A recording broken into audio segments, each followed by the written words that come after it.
Hello and welcome to episode 21 of Tall Guy Talks Travel with Rick Doherty. Of course, I am your host, Rick Doherty. Today, our good friend Sarah from Seattle will be joining me, and we have a big announcement for what's happening in just a few weeks.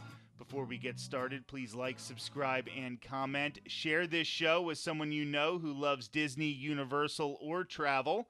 Of course, I am an authorized Disney travel planner with Ear to There Travel.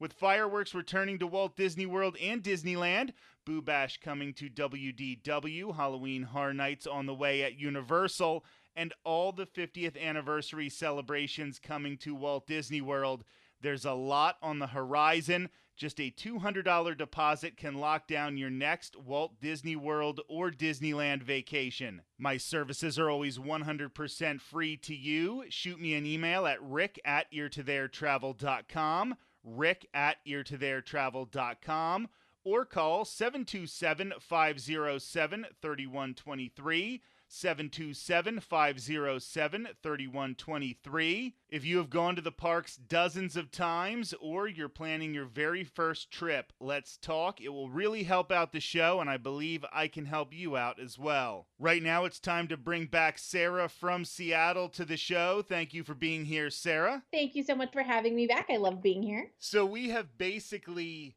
hinted towards this announcement that we are going to make now. If anybody follows us on Twitter, at Sarah Says 84 for Sarah, at Rick_ear for myself. But we are going to make the official podcast announcement right now. Sarah, tell everybody what's going on here. We are going to Disneyland. Like real for real. Yay! So this was so cool how this happened, and I just want to tell this little story. So I had posted something on Twitter that they were allowing out-of-state guests starting June 15th, and that I was thinking about doing it. Later that night in my DMs, Sarah's like, "Are you really thinking about it? When are you thinking about it?" I literally woke up the next morning, said to my wife, "Are we really thinking about this?" And by the end of the night, Sarah was booked. I was booked. We had our park reservations. It was an insanely quick process to decide to do this. But now, towards the end of August, Sarah and I are going to be going to Disneyland. My wife is also going to be going as well, so you'll probably hear some dining reviews with her and things like that. And that is basically going to be the topic of today's episode.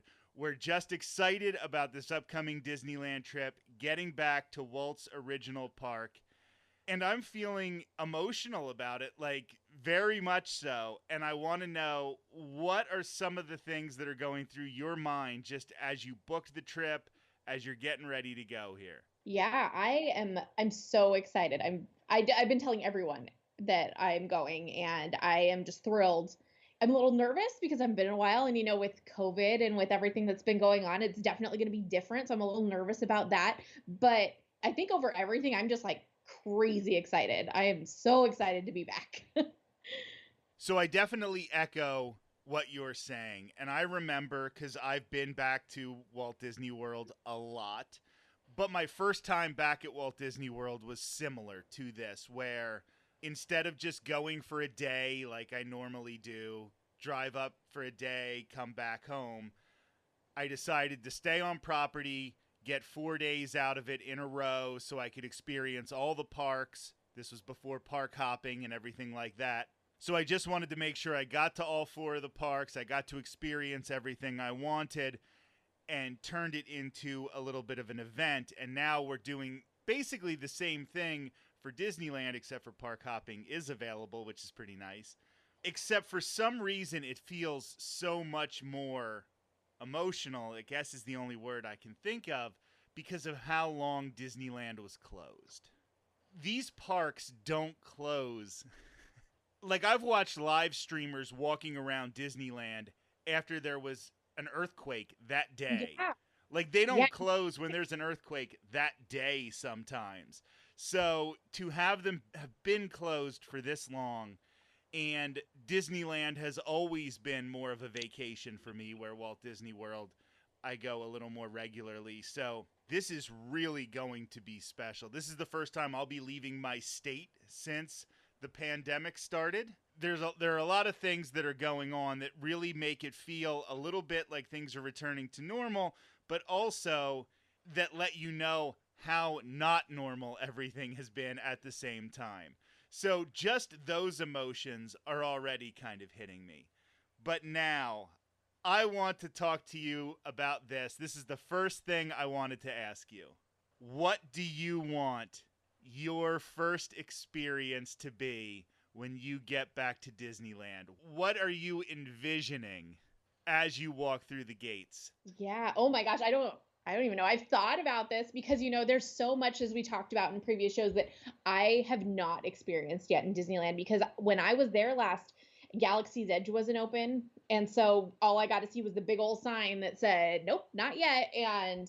But the first thing, I mean, to me, the most iconic piece for me, that's the most like emotional part for me for any time I go to Disneyland, is crossing under the railroad tracks to go onto Main Street in Disneyland. Is like, I'm so looking forward for that moment of being able to just go under those train tracks and be able to see everything again. Because it's been so long, and it's just, oh, it just like gives me goosebumps. I'm so excited.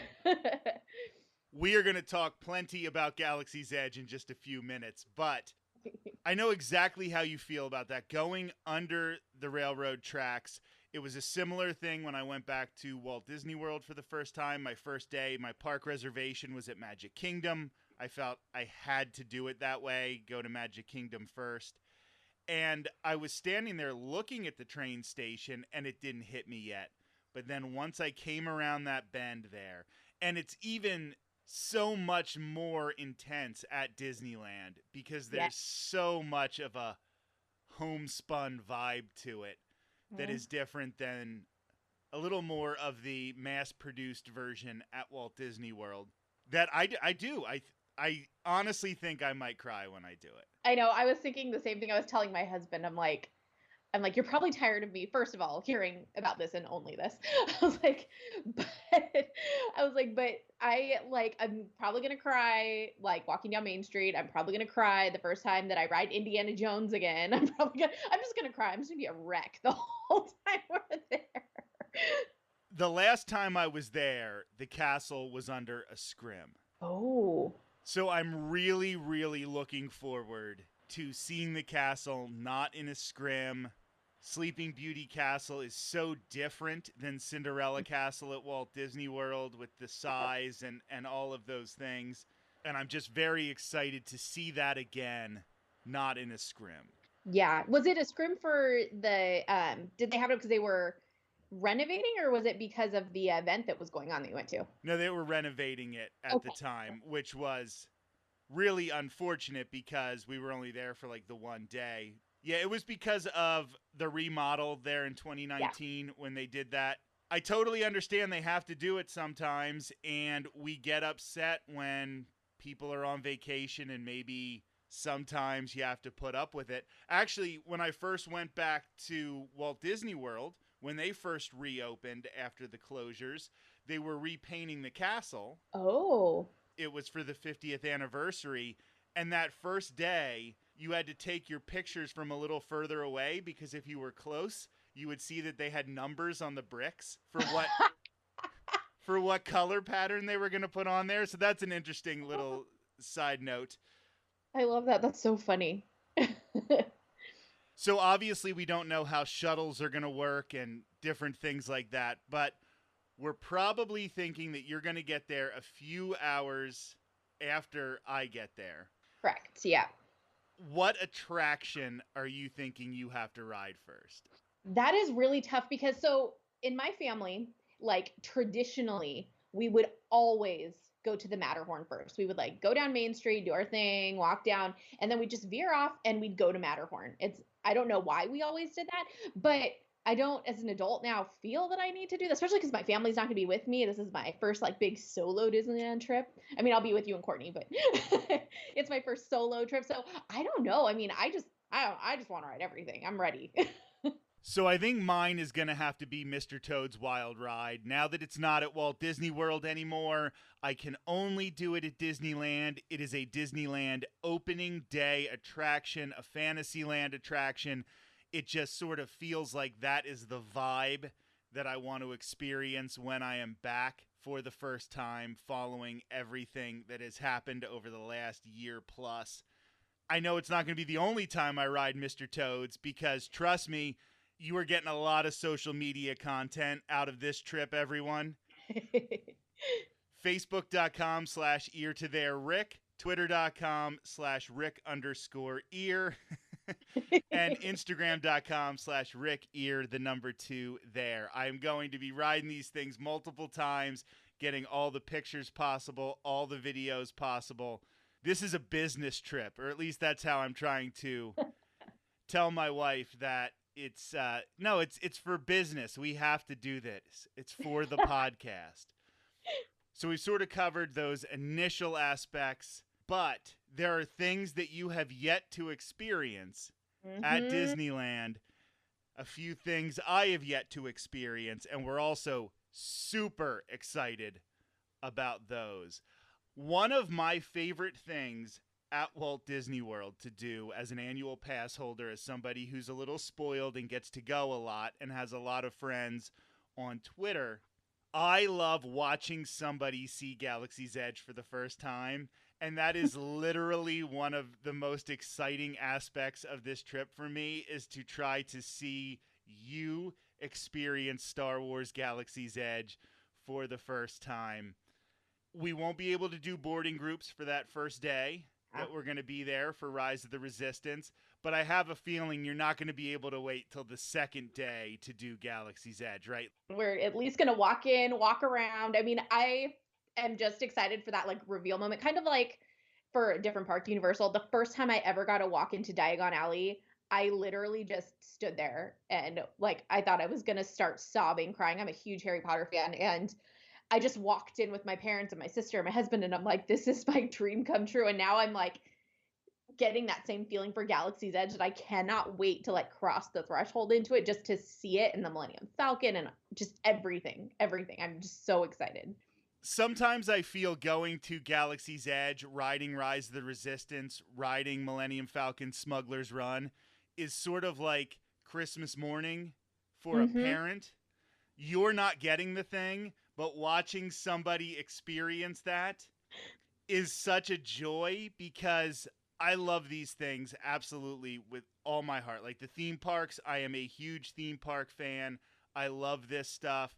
And you get into a rhythm of doing things the way that you like to do them. And then when you can see somebody else having to stop at the Millennium Falcon and take those pictures, it reminds you of the first time you saw the things. It brings back those memories to you, and that is going to be really, really fun. I hope, because I'm seeing a lot of things that are ruining my confidence, that at some point we are going to be able to get that Rise of the Resistance boarding group, because you need to experience this attraction. It is so, so good. Do you have a really, really good cell phone? I do, hopefully. I mean, I really hope it is. I'm crossing my fingers. And I mean, who knows what's going to happen in the next couple months that I may upgrade? Who knows? But though my husband's probably like, I'm sending you to Disneyland, so we are not getting you a phone. So.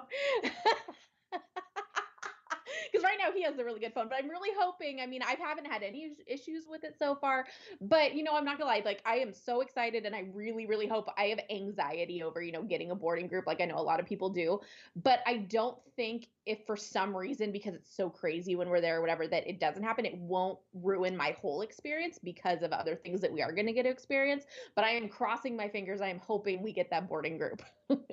And then speaking of boarding groups, the same thing is happening over at Avengers Campus at Yay. Disney's California Adventure for the Spider-Man Web Slingers ride.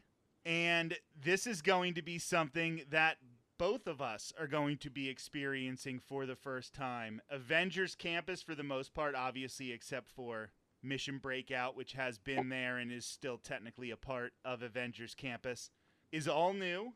We're going to have to put in a lot of work to make sure we get in there at a reasonable time, because they're making people wait to even get into the land, and getting a mobile order does not guarantee you access. I saw that. So this is going to be a stressful part of the trip for us, I believe. But once we get in there, and the good Lord willing, we get a boarding group for web slingers. I just can't wait. There aren't a lot of times when you get to ride something brand new. You get to experience something brand new. And of all the nostalgia that is going to be brought back to us with this trip, the new stuff is almost just as exciting. I've been kind of flipping through pictures and seeing people's pictures and their stuff on Twitter of going to the Avengers campus, which I mean, props to all of you who went that opening weekend because oh my gosh, the lines I was hearing about, everything. I'm like, I just can't, I couldn't do it. I could not, even alone. I don't think I could have done that. But I'm ready. I'm like mentally preparing myself. That's like, I'm going to get that giant chicken sandwich. If it kills me, I'm going to I need the giant pretzel. I need to ride web slingers. I'm ready.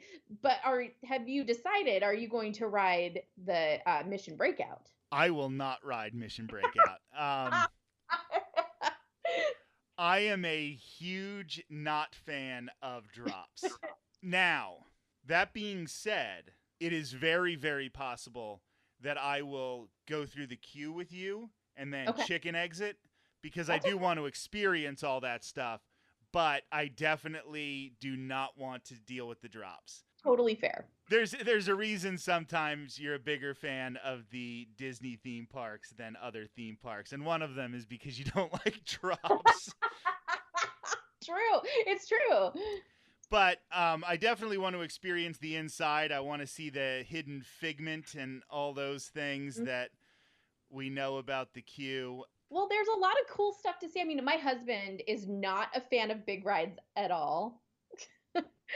And he went with me. I was very surprised. Like, he went and he rode it because he refused to ride Tower of Terror. He would not ride Tower of Terror at all. And when we went together our last time they were in Disneyland, we stood in the queue. We couldn't get a fast pass, so we stood in the queue forever, which is so cool. Like, definitely, even if we're not going to ride it, we need to stand in the queue because there's a lot of cool hidden stuff too. Other than Figment, there's other cool hidden stuff throughout. And the part that I think both of us really enjoyed on it is that you get one of like 8 tracks that are like 80s pop music. So we ended up, or like even 70s, it's like even before that. I mean, it's like Quill's playlist. And we ended up with Jackson 5 as our song. And the drops are so, in my opinion, so different than Tower of Terror. Like Tower of Terror, you are scared when you get on that ride. And this one, you're like hyped up and you're excited to go because you get a whole cool pre-experience with Rocket and all this other cool stuff, which I'm not going to tell you any of the secrets because I don't want to ruin it. But once you get on, it was so fun. Like we were both laughing hysterically. He said, though, the only thing that was the saving grace for him is he was in the corner. So he had like the handle on the side and there's a handle above, like in your car. And in the picture, he's just like, oh my God, oh my God. But when we got off, he's like, oh, I'd ride that again. We didn't, but he said he would. We have a mutual friend on Twitter, Ken. I met up with him at Universal for Velocicoaster, and he is not a fan of a lot of thrill rides either. He had ridden Tower of Terror a few times with his wife, and then he went and rode Velocicoaster. And after Velocicoaster, he said, I would do that again, but I would never do Tower of Terror again. And I think that showed me that if he was willing to do Velocicoaster again, that I'm probably not doing too many of those Tower of Terror Mission Breakout rides for quite some time because the intensity of Velocicoaster. Yeah, anyway, but that was a sidetrack. So I'm really, really excited to see Avengers Campus. I think this is going to be an area where we spend a lot of time not even riding rides. Yes. We want to do Pim Kitchen. Mm-hmm. Experience some of those really cool looking dishes. I just want to get that huge pretzel. Yeah. The stunt show. Yes. Oh. Looks really, really cool. I can't wait to do that. There's a lot going on at Avengers Campus, and probably we won't get a whole lot of time there because I think they're trying to sort of move people through and everything, and I get that, and we have a limited amount of time on our vacations as it stands now anyway. But just seeing all those things for the first time is going to be really, really exciting. Something that we will not be seeing for the first time, but for the first time in quite a long time, is going to be fireworks. We Yay! just recently got that announcement that fireworks are coming back to Walt Disney World and to Disneyland. I don't know how to describe how strange I think it's going to feel to experience fireworks. I agree. I love fireworks. I love them. I love even just not standing there watching them. I love when I'm on like Big Thunder Mountain because that's my favorite time to ride it is at night because in the dark it's a whole cool experience. But when fireworks are going off at the same time, I mean, I'm just so excited because that's going to make it so much more, I guess, normal than compared to what everybody's been experiencing so far because I mean, no meet and greets, no big shows and none of that, and having fireworks is really like something nostalgic for me because that was one of my, oh gosh, I love that, and the Main Street Electrical Parade when I was a kid were like it. Like I loved that. So, oh, cannot wait. As somebody who never experienced Disneyland as a regular, I never really watched fireworks at Disneyland because that was always an opportunity to get in more rides. So this is going to be a new experience for me in the respect of I'm definitely going to take one of the nights that we're there and just make sure that I'm on Main Street experiencing the fireworks the way they were intended. Talking about being on Big Thunder Mountain Railroad during fireworks, this is a Walt Disney World story, but it kind of relates. One time I was at Walt Disney World by myself. It was nighttime, and I was in the queue for Big Thunder Mountain, and I just started talking to somebody else who was there by herself because that's what you do, or at least you used to before you were worried everybody else was carrying your death with them. So I just started a conversation with this woman, and we were talking about how cool Big Thunder Mountain is at night compared to during the day and all those things. And we were both single riders, so this was the time when they would put somebody next to you even if they weren't in your party. And we're going up the first outdoor hill on Big Thunder Mountain Railroad as Happily Ever After starts shooting off and everything. And I just turned to her like Russell Crowe from Gladiator, and I was just like, are you not entertained? Are you not entertained? Oh, that's great. It is such a fun experience to do Big Thunder Mountain during the fireworks. So that was exciting news that the fireworks are coming back both at Walt Disney World and at Disneyland. I'm hoping coming up on July 3rd that I'm going to be able to go to the parks for a reservation that I already have at Walt Disney World. So listen to a future episode if I do get to see either Epcot Forever or Happily Ever After on that day. Trust me, I will be talking about it on the podcast. One of the other differences, and Sarah mentioned the Main Street Electrical Parade from the past. Well, parades have been a thing of the past, at least right now. But the character cavalcades that we've talked about a number of times at Walt Disney World are also happening at Disneyland. Oh, that's exciting. I didn't know that. That's really exciting. And they have some really cool looking floats for these. A Cheshire Cat float for the Alice in Wonderland cavalcade. Some of them at Walt Disney World seem to be a little more random. They'll just put Winnie the Pooh and Aladdin and Gaston and Peter Pan on a float, and you're like, why are they together? It definitely seems like the ones they're doing at Disneyland are a little more put together. I really love these cavalcades as opposed to parades. And I think this is something that you're going to enjoy seeing because we might not be getting them forever. So it's something that's going to be unique to this particular time. And it's going to give us an excuse to just hang out on Main Street USA for a little while and wait for them. I'm not going to lie. I love people watching, especially at Disney, any amusement park, but Disney especially. I do love people watching and just sitting and hanging out because there's so many little like covered areas down Main Street in Disneyland that are old shops and things from when it opened that were like, because it was like actual shopping and not just Disney shopping, finding a chair or even just sitting there, and like the little, like the Carnation Cafe and other little cafes that you can just sit and just hang out. I love just taking time out of my day to just sit there and be like, okay, let's get something to drink, let's hang out, or let's get something to eat and just kind of see what's happening on Main Street. I think just getting a table outside Jolly Holiday and getting some Mm, snacks and just sitting there and waiting for some cavalcades. I think that's a great plan. I'm not an authorized Disney travel planner for nothing. I come up with some good ideas every once in a while. That was part of the test, actually. Well, I'm excited to like see what the stuff that you bring, like things like that to Disney, because I have a few things up my sleeve as well that I'm hoping that may like surprise you and Courtney as well. I've been making my list of little things like I wonder if Rick knows this, and I'm gonna find out when we get there. Oh, so now my vacation is going to be a test. Like, No, no, no. I'm just gonna tour you around and be like, so did you know? My dream is to be a Disney tour guide. So now it's like coming true in minuscule form. and I am so excited for that. Like, when I talked about how I love to watch somebody do Galaxy's Edge for the first time, for example, I really do love to show people what I love about the parks. I love to see their reactions to the things that I love. But I also love seeing the parks through the eyes of people in my life. I want to see why you love Disneyland.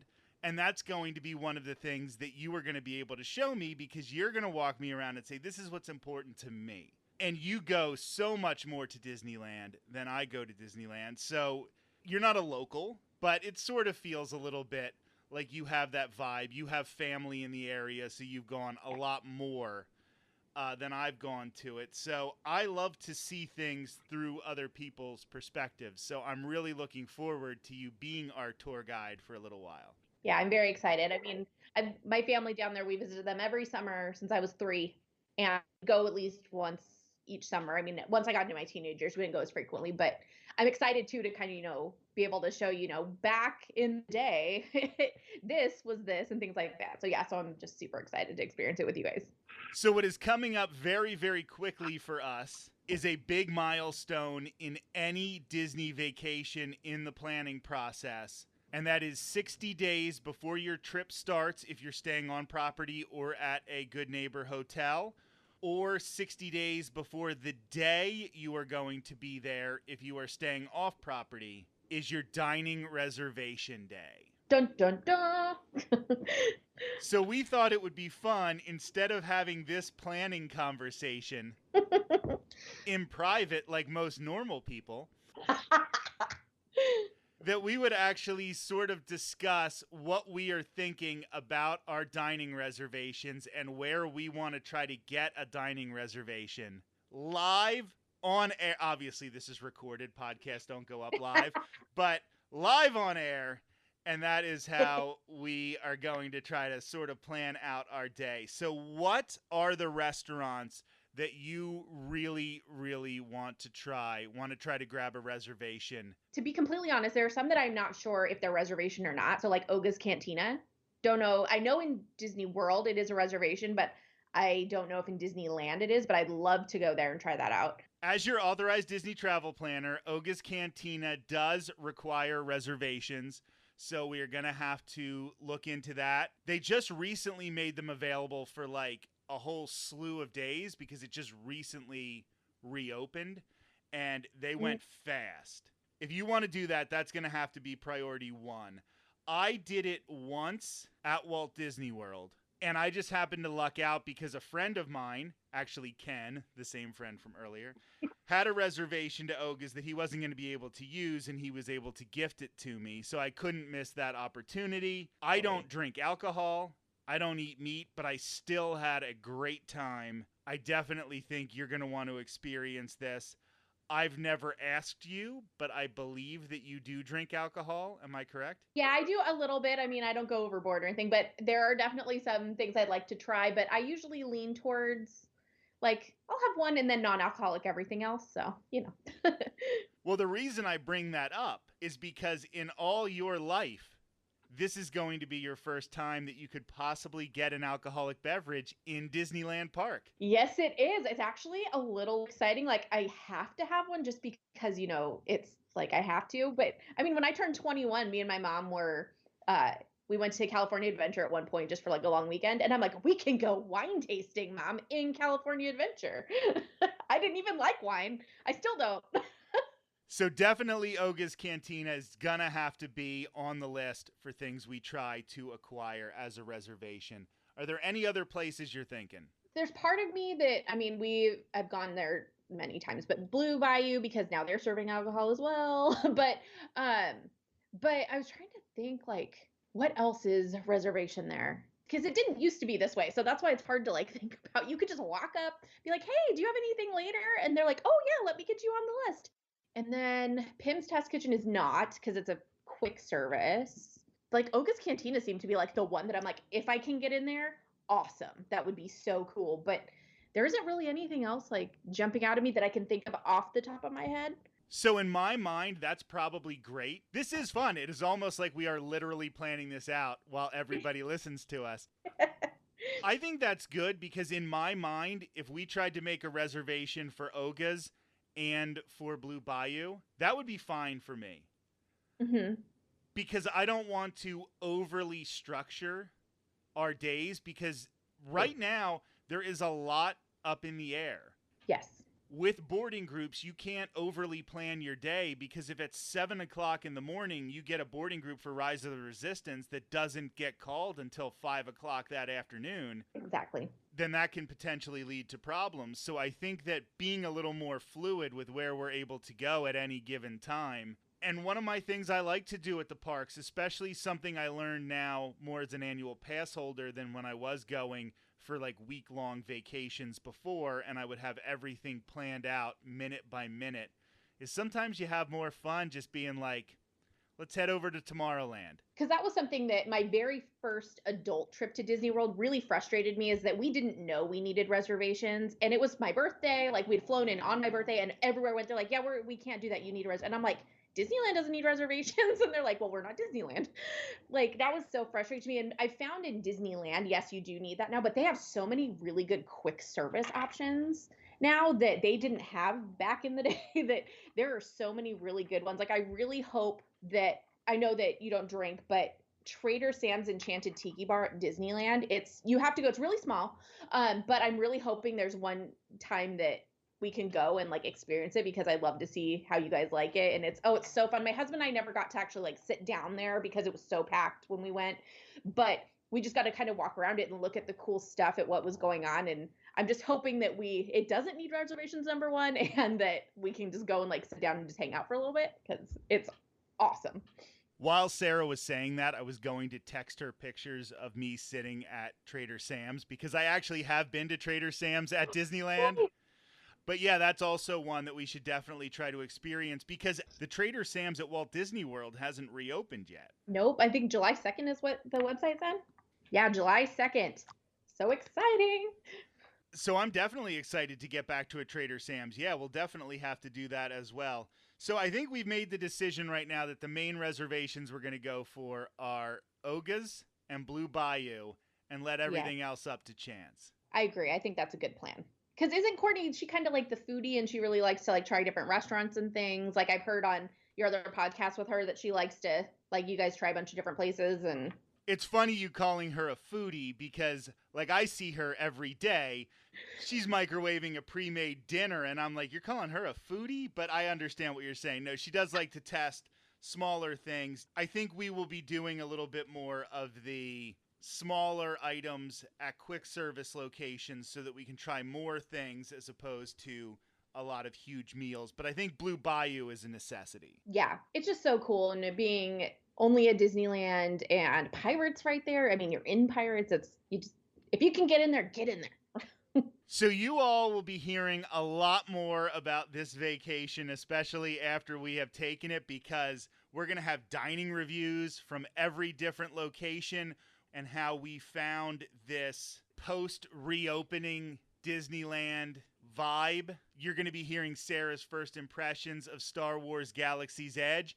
This is not the last time you're going to be hearing about this trip. Sarah, thank you so much for joining us once again. How can everybody follow you on Twitter to see all these great Disneyland pics? Yes, you can follow me on Twitter at SarahSays84. Awesome. Thank you so much for joining us again. Thank you for having me. It is definitely going to be awesome to share our experiences with you in the near future. I'm also so happy to be sharing this moment with Sarah. It's so cool of her husband to understand how important this is for her and to be so supportive of this last-minute trip. Sarah and I didn't really know each other all that well when I asked her to be a part of the show. Now I consider her one of my closest friends, so thank you so much for that. Before I wrap up the show, I just want to remind everyone that I am an authorized Disney travel planner. My services are always 100% free to you. I was actually able to find fantastic deals for Sarah's stay and for my stay as well at Disneyland. The commissions I make really do help me grow my business and this show in particular. If you're going to be traveling, email me at rick@eartotheretravel.com, rick@eartotheretravel.com, or call 727-507-3123, 727-507-3123. As I will say over and over and over again, my services are always 100% free to you, and I can help you plan a trip almost anywhere in the world. I also want to make sure you are following our social media, facebook.com/eartothererick, twitter.com/rick_ear, instagram.com/rickear2there, twitter.com/tgttpodcast, and of course follow Sarah at SarahSays84 on Twitter. You will see live streams, videos, pictures, and blogs from the parks and about travel in general. My birthday's also next week, and I also thought about doing a little fun social media exercise on that day. I may even have a giveaway planned, so make sure to follow. Like, comment, and subscribe to this podcast. That also helps. This has been episode 21 of Tall Guy Talks Travel with Rick Doherty. I will talk to you again next Thursday. Until then, have a great week.